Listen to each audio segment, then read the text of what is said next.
Ute Indians, the Nooch as they're called among themselves, were in this area, and it was a breadbasket for them. So they were able to take advantage of all the resources in this area, including the hot springs that they used just like we do today. And they were smart enough to know how to get in and out of the area, and so their trails became then the way of transportation of the future of how to get into Glenwood Springs from the flat top. Glenwood was incorporated in 1884, 1885. The first settlers were 1879. So there were, a lot of interest in the area and realization that money could be made from bringing people here to enjoy and use the hot springs. The man that claimed the land where the hot springs now is, his name was James Landis, and he was the first white settler here in Glenwood Springs. And he claimed that land, and he sold it to Isaac Cooper for $1,500. And Isaac Cooper was instrumental in developing the hot springs. Walter Devereaux and Isaac Cooper worked together to develop the area. Walter Devereaux was a man who had some vision about what this particular spot in the Roaring Fork Valley could become. And he had the money as a pretty wealthy mining engineer to be able to put that money out and develop the hot springs, put in the Hotel Colorado. And so I think those things are really important because that history has a lot of meaning. It's carried through now to today, and he had a profound influence on Glenwood Springs and sort of set the path for the future. Well, one thing about the hot springs that a lot of people don't know is that they used to bottle and sell that water, and they called it Yampa water. And they would sell it because it cured a multitude of diseases, including baldness. A lot of people used the hot springs for their health. There were all sorts of ideas about how the minerals would help you. Today, people come here for the same reason, to relax, so for their health. Glenwood Hot Springs is a complete resort. It initially started as a hot springs pool back in 1888 when it was originally established. And as many more people began to come here and soak and enjoy the hot springs, it evolved into a complete resort. Mother Nature gave us a fantastic source of geothermal springs. It was turned into a hot springs pool as it was funneled and channeled into a soaking ability for everyone to come and enjoy. The concrete pool is the main, primary, and the largest hot springs pool in the United States, if not the world. We added the therapy pool to the end of it many years ago, so we have a couple of different degrees of soaking temperatures available.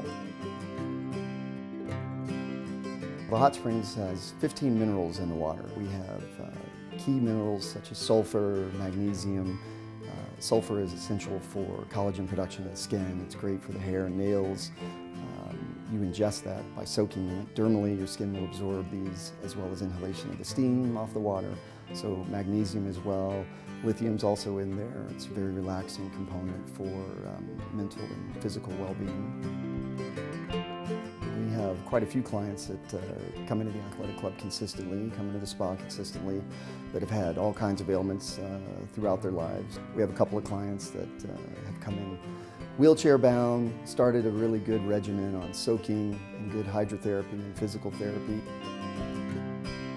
My name's George Scherer, and I've been a member here at the club for almost 20 years now. I had a major spinal cord injury almost 2 years ago. It's devastating to think that your mobility is just cut out from underneath you, and whether or not you're going to be able to walk again. So not only have George and I worked in the athletic club on doing floor exercises and on some of the fitness equipment and the machines, we also have incorporated the Bountyology, which is basically aquatic therapy and really allows the movement to start again. I feel blessed that I've gone from a hospital bed to being able to walk on my own, come here on my own, climb stairs, get into the pool, exercise, and keep moving forward. This is the Yampa Spa and Vapor Caves. We've been here in continuous operation for 124 years. Actually one of the oldest spas in the country, and we're really unique because we are the only natural vapor caves in the Northern Hemisphere. Well, the history of the caves really goes back about 800 years. The Ute elders we've talked with tell us that the Utes and the Northern Arapahoes, the Apaches, all fought battles for control of these caves. Not actually this cave. The original Indian cave is on the south side of the river. It was a cavern about 20 by 30 feet with an opening in the top where they would lower sick or people for ceremony into the caves. Cave number 2 is directly across the river from us.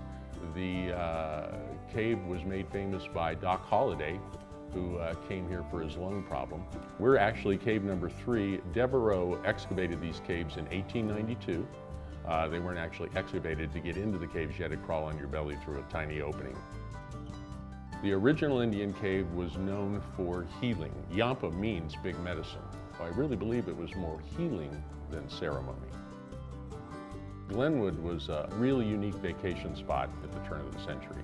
Caves were famous with everybody that came here, from Molly Brown, President Roosevelt visited, Al Capone visited. The resource has always been there. The steam comes out of the mountain no matter what we do. We're required by law to take that water and put it right back into the river the same way it came out of the mountain, and we do.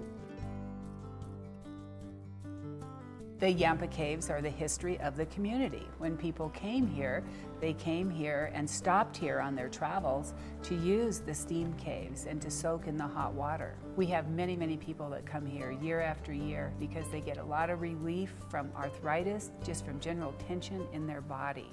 And they feel the difference when they leave, so they come back. This spring in itself was developed in 1896 by the local sheriff. He bought the land, started using the spring, and built the facility up. So this was the Commoners Hot Springs. One of the springs was called Hobo Springs, so it's from the railroad hobos that would come in. But later on in the 60s, it kind of went in disrepair, and eventually in the 90s, they just bulldozed the property, and it just sat here vacant until we opened it up last year. The thing about this spring that makes this a little different than the other hot springs is we have a high concentration of iron, which is very relaxing and rejuvenating. But we have another 27 minerals, I believe, in our pools, and they're all natural. And the cool thing is that this water comes from the ground. Within 5 minutes, it goes right into the pool. So we don't treat it, we don't put any chemicals in it, we don't add any fresh water. People are soaking in stuff that's come right from the earth. We let people soak in the water, then we take more of the heat out to utilize throughout the property before we put the water in the river. The history of Glenwood Springs is something we're proud of trying to enlighten people with. So, you know, it's our job to try to bring that story alive. The hot springs in Glenwood, that is our biggest industry here. It draws people from all over. It's a wonderful place.